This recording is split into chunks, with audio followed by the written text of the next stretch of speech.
जय श्री श्याम भक्तों, जय माता दी। चैत्र नवरात्रि का पावन समय शुरू होते ही पूरा वातावरण देवी माँ की भक्ति में से भर जाता है। घर घर में घट की स्थापना होती है, मंदिरों में घंटियाँ बजती है और हर भक्त अपने जीवन की समस्याओं से मुक्ति पाने के लिए माँ दुर्गा की शरण में जाता है। लेकिन भक्तों, नवरात्रि जितना पवित्र और शक्तिशाली समय होता है उतना ही संवेदनशील भी होता है। ऐसा कहा जाता है कि इन 9 दिनों में देवी माँ की दिव्य शक्ति पृथ्वी पर सबसे ज्यादा सक्रिय होती है।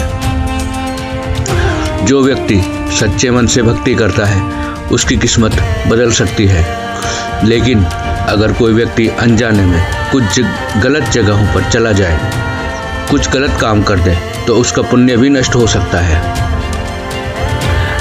और यही कारण है कि संत और ज्ञानी लोग कहते हैं कि चैत्र नवरात्रि में कुछ जगहों पर जाने से बचना चाहिए। आज हम उन्हीं जगहों के बारे में बात करेंगे और साथ ही जानेंगे कि श्याम बाबा अपने भक्तों को इस समय क्या संदेश देते हैं।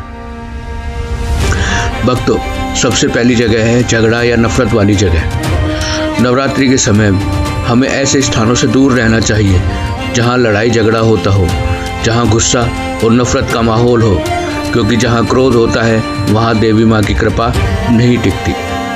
अगर आप नवरात्रि के समय किसी विवाद या झगड़े में फंस जाते हैं तो समझ लीजिए आपकी साधना का फल कम हो सकता है। ऐसे समय में शांति और भक्ति की रास्ता ही सही होता है।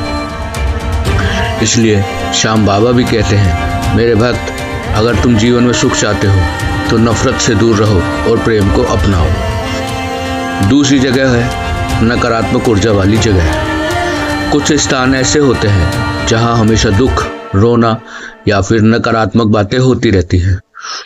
ऐसी जगहों पर बार बार जाने से मन भी भारी हो जाता है और भक्ति का भाव भी कम हो जाता है। नवरात्रि के दिनों में कोशिश करें कि आप अपना समय मंदिर, भजन और अच्छे विचारों में बिताएं। तीसरी जगह है मांस या शराब वाली जगह। नवरात्रि का समय पूरी तरह सात्विकता का समय होता है। इस दौरान अगर कोई व्यक्ति ऐसी जगह जाता है जहां मांस मंदिरा का सेवन होता है तो यह देवी माँ की साधना के विपरीत माना जाता है। ऐसा करने से मन की शुद्धता कम हो जाती है और जब मन शुद्ध नहीं रहता तो पूजा पाठ का भी पूरा फल नहीं मिलता। चौथी जगह है शमशान या भय वाली जगह। भक्तों, नवरात्रि का समय शक्ति साधना का समय होता है। इस दौरान अनावश्यक रूप से ऐसी जगहों पर जाना जहां डर या भय का माहौल हो, उससे भी बचना चाहिए, क्योंकि इस समय मन को शांत और सकारात्मक रखना बहुत जरूरी होता है। अब सवाल आता है कि हमें इस समय क्या करना चाहिए। भक्तों, इस समय सबसे अच्छा काम है भजन, कीर्तन और सेवा। माँ दुर्गा का नाम जचे, दीपक जलाएं और अपने घर का वातावरण पवित्र रखें। और अगर आप श्याम भक्त हैं तो उनके चरणों में प्रार्थना जरूर करें, क्योंकि श्याम बाबा को कलयुग का सबसे दयालु देवता कहा जाता है। ऐसा माना जाता है कि जो भक्त सच्चे मन से श्याम बाबा को पुकारता है उसकी पुकार कभी खाली नहीं जाती। एक बार एक भक्त बहुत परेशान था, उसके जीवन में हर समय समस्या थी। नवरात्रि के दिनों में उसने मंदिर जाकर रोते हुए कहा, हे श्याम बाबा, मेरे पास कोई सहारा नहीं है, अब आप ही मेरी रक्षा करो। और कहते हैं भक्तों, कुछ ही दिनों में उसकी जिंदगी बदलने लगी, क्योंकि जब भक्त सच्चे मन से बाबा को पुकारता है तो श्याम बाबा किसी न किसी रूप में उसकी मदद जरूर करते हैं।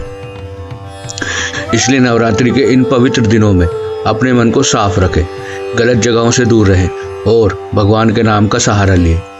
याद रखिए, माँ दुर्गा की कृपा और श्याम बाबा की दया जिस व्यक्ति पर हो जाती है उसके जीवन के अंधेरे अपने आप दूर होने लगते हैं।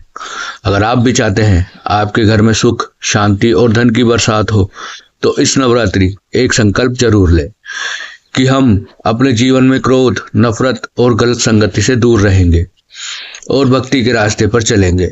और अंत में श्याम बाबा का एक संदेश, मेरे भक्त, अगर तुम सच्चे मन से मुझे याद करोगे तो मैं तुम्हें कभी अकेला नहीं छोड़ूंगा।